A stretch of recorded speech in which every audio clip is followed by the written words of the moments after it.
మంటలు బెంగాల్ను చుట్టుముట్టాయి. ఈ సవరణ బిల్లుకు పార్లమెంటు, రాష్ట్రపతి ఆమోదం లభించి చట్టంగా మారినప్పటికీ దానిపై ఇంకా వివాదాలు కొనసాగుతూనే ఉన్నాయి. మరి ముఖ్యంగా పశ్చిమ బెంగాల్లో వక్ఫ్ బిల్లు విధ్వంసం సృష్టిస్తోంది. వక్ఫ్ చట్టానికి వ్యతిరేకంగా 2 రోజుల క్రితం నుంచి అంటే శుక్రవారం నాడు పశ్చిమ బెంగాల్, ముర్షిదాబాద్, మాల్దా, హుగ్లీ, దక్షిణ 24 పరిగణ జిల్లాల్లో పెద్ద ఎత్తున ఆందోళనలు ప్రారంభమయ్యాయి. ముఖ్యంగా ముర్షిదాబాద్ ప్రాంతంలో శనివారం కూడా ఆందోళనలు పెద్ద ఎత్తున జరిగాయి. ఈ క్రమంలో జిల్లాలో హింసాత్మక ఘటనలు చోటు చేసుకున్నాయి.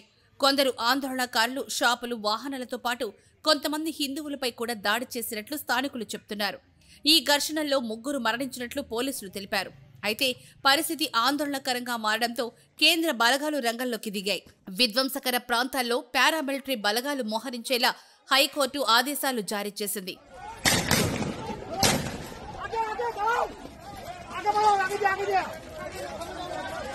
అసలేం జరిగిందంటే శుక్రవారం కొత్త చట్టంపై మాల్డా, ముర్షిదాబాద్ సౌత్ 24 పరిగణాలతో పాటు హుగ్లీ జిల్లాలో వక్ఫ్ సవరణ చట్టానికి వ్యతిరేకంగా నిరసనలు చేపట్టారు.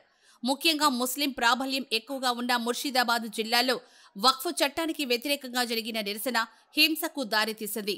శుక్రవారం ప్రార్థనల అనంతరం ర్యాలీ ప్రారంభమైంది.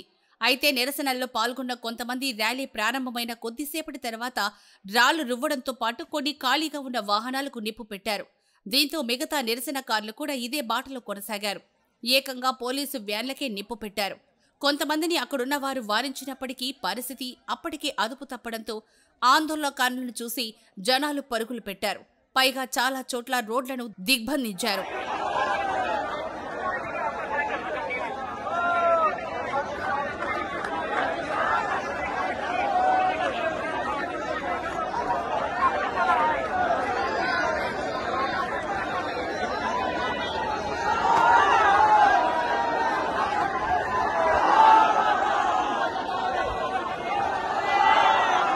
ముస్లింలు అధికంగా ఉన్న ముర్షిదాబాద్ జిల్లాలో శుక్రవారం చెలరేగిన హింసకు సంబంధించి 150 మందికి పైగా అరెస్టు చేశామని పోలీసులు వెల్లడించారు. హింసకు సంబంధించి సుతి నుంచి దాదాపు 70 మందిని, సంసర్గంజ్ నుంచి 41 మందిని అరెస్టు చేశామని ఒక పోలీసు అధికారి తెలిపారు. చనిపోయిన వారిలో 2 ఘర్షణల్లోనూ, ఒకరు కాల్పుల్లో మరణించారని అదనపు director general law and order అధికారి జావేద్ షమీం పేర్కొన్నారు. చనిపోయిన ఆ 2 తండ్రి కొడుకులు హర్గోబింద్ దాస్, చందన్ దాస్ గా పోలీసులు గుర్తించారు. కొందరు దుండగులు వీరిని నరికి చంపినట్లు పోలీసులు తెలిపారు. మరొక నిరసనకారుడు బుల్లెట్ గాయాలతో మరణించినట్లు పోలీసులు వెల్లడించారు.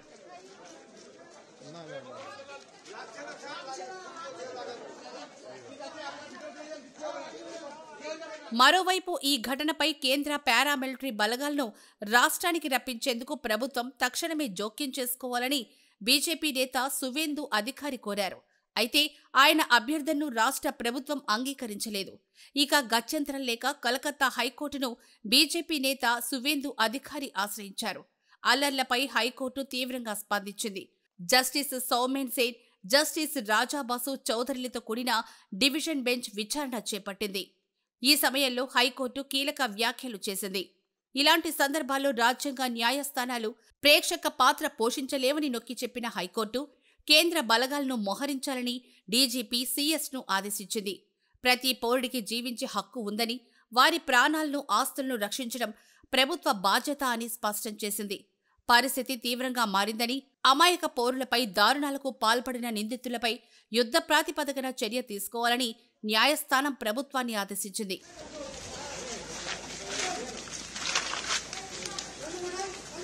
ఈ క్రమంలోనే ముర్షిదాబాద్ జిల్లాకు 300 మంది బీఎస్ఎఫ్ సిబ్బందిని కేంద్రం పంపించింది. పలు ప్రాంతాల్లో హై అలర్ట్ ప్రకటించడంతో పాటు ఇంటర్నెట్ సేవలు తాత్కాలికంగా నిలిపివేశారు. విద్యా సంస్థలు మూతపడ్డాయి. జిల్లాలో సామాన్య ప్రజలు భయభ్రాంతులకు లోనవుతూ ఉండగా అధికారులు పరిస్థితిని నియంత్రించేందుకు ప్రయత్నిస్తున్నారు.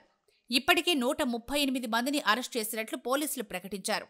సోషల్ మీడియాలో అసత్య ప్రచారాలు, రెచ్చగొట్టే సందేశాలపై పోలీసులు నిఘా ఉంచారు.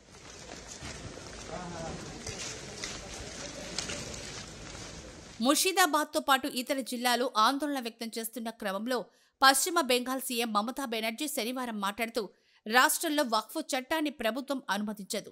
మతం పేరుతో ఎటువంటి హింసాత్మక చర్యలకు పాల్పడవద్దు. ప్రతి ఒక్కరి జీవితం విలువైందని అన్నారు. రాజకీయ లబ్ధి కోసం అల్లర్లను ప్రేరేపించొద్దు. అల్లర్లను రెచ్చగొడుతూ సమాజానికి హాని చేస్తున్నారని ఎక్స్లో పోస్టు చేశారు.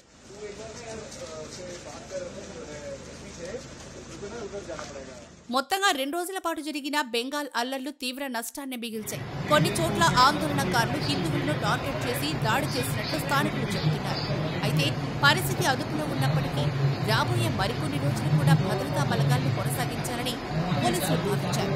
ఎలాంటి అవాంఛనీయ సంఘటనలు జరగకుండా ఉండేలా అవసరమైతే ఎక్కువ ఫోర్స్ను వినియోగించి శాంతి భద్రతలను పరిరక్షించాలని కేంద్ర ప్రభుత్వం నుంచి రాష్ట్ర పోలీసులకు స్పష్టమైన ఆదేశాలు ఇచ్చాయి.